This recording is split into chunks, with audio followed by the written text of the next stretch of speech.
Tous les jours dès 16h, Historiquement Vôtre vous raconte l'histoire sans se la raconter. Elle nous raconte des histoires comme si elle y était, en faisant parler les morts. Et oui, c'est Clémentine Portier-Kaltenbach. Aujourd'hui, Clémentine, vous faites aussi parler les murs. En particulier le mur de Berlin, avec un homme qui l'a fait, le mur. Il s'appelait Konrad Schumann. Absolument, Stéphane, mais vous ne croyez pas si bien dire, j'y étais tout à fait. C'était mon lieu de villégiature préféré dans les années 70. J'allais en Allemagne de l'Est. Je peux vous dire qu'il n'y avait pas beaucoup de touristes à cette époque. Alors Mais évidemment... Vous y faisiez quoi? Oui. Eh ben, j'y priais beaucoup. J'y faisais du Bibelarbeit en allemand, en bas saxon, n'y comprenant pas un mot.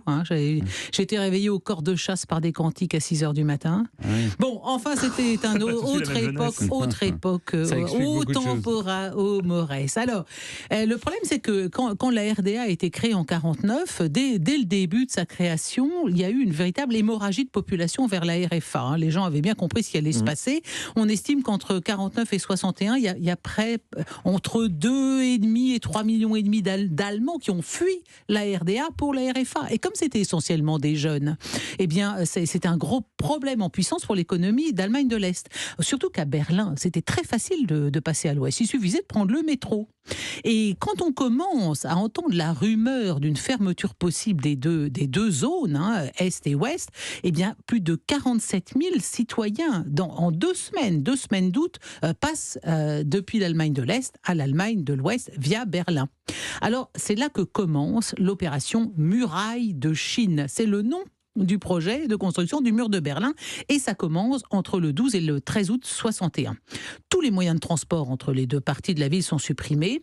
On dispose 15 000 soldats allemands et soviétiques le long de grillages et de barbelés, parce qu'évidemment, dans un premier temps, ce mur, il faut le construire, donc on commence par mettre des barbelés. Ça fera un mur qui fait 46 km dans la ville, et quand il sera terminé, en tout, 160 km autour de Berlin.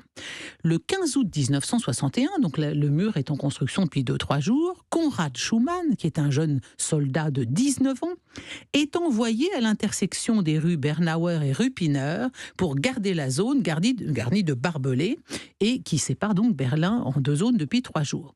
De l'autre côté des barbelés, il y a des Allemands de l'Ouest qui sont là, qui lui crient comme Ruber, allez, viens de ce côté, rejoins-nous. Il y a une voiture de police ouest-allemande qui s'est arrêtée là et qui assiste à la scène. Schumann tergiverse un peu parce qu'il n'est pas tout seul. Il y a d'autres gardiens d'Allemands de l'Est qui sont à côté. Et lui, il se dit, mais oh là, si c'est bien gentil, c'est barbelé, mais si je saute, je vais me faire tirer dessus comme un lièvre. Et bien tout d'un coup, malgré tout, il laisse tomber sa mitraillette, il bondit par-dessus les barbelés et s'enfourne dans la voiture de police qui l'emmène aussitôt hors de la zone.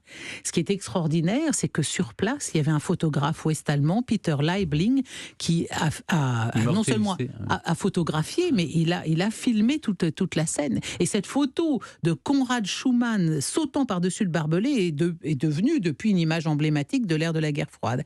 Alors Schumann, ensuite, bien sûr, on a fait beaucoup mousser l'événement, puis on l'a interviewé. Il a raconté qu'il avait décidé de fuir la RDA parce qu'il avait vu une petite fille qui était en vacances chez sa grand-mère côté RDA, que des gardes avaient empêché d'aller retrouver ses parents de l'autre côté des barbelés. Il s'est dit, ça, c'est pas possible, c'est inhumain, et voilà à quelle sauce on risque d'être mangé si on reste de ce côté du mur. Bon, par la suite, il est allé s'installer en Bavière, il y a rencontré sa femme Kunigunde, dans la ville de Günzburg, il a travaillé chez Audi pendant 27 ans, il s'est beaucoup entremis pour faire venir d'autres personnes d'Allemagne de l'Est jusque à Günzburg, là, et puis il n'a jamais cessé d'envoyer des colis alimentaires à sa famille restée à l'Est. Après la chute du mur le 9 novembre 89, il a déclaré qu'enfin, il se sentait libre. Il avait toujours vécu dans la peur que la Stasi ne lui envoie des Vaupeaux pour le liquider, des barbouzes, parce qu'il était quand même une personnalité emblématique de toute cette histoire.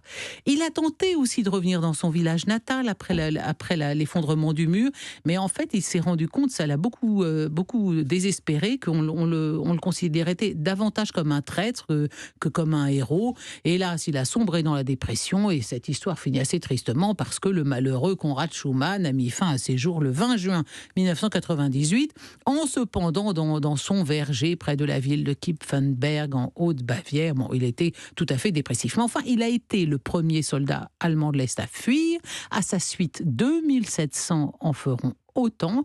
C'est quand même une belle histoire. Alors, évidemment, si vous allez à Berlin, incontournable musée du mur à Checkpoint Charlie. C'est l'un des musées les plus visités de Berlin, qui a ouvert juste après la construction du mur en 62. Et alors là, on voit tous les subterfuges moyens par lesquels les Allemands ont essayé de fuir la RDA, montgolfière, mini-sous-marins, valises soudées entre elles. Il y a un Français qui a soudé 2 valises entre elles pour faire évader sa petite amie. Elle était là, lovée comme un fœtus à l'intérieur des 2 valises et il est passé. Évasion par des tunnels. L'un d'entre eux est creusé par 35 étudiants qui sont relayés pendant 6 mois pour pouvoir partir. 75 galeries de ce genre ont été creusées. Il n'y en a qu'une vingtaine qui servira, mais enfin, Berlin était devenu un vrai gruyère.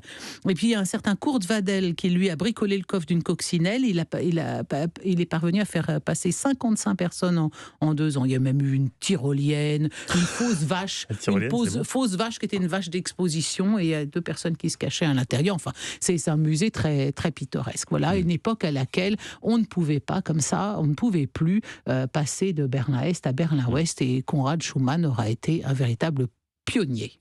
Merci beaucoup Clémentine.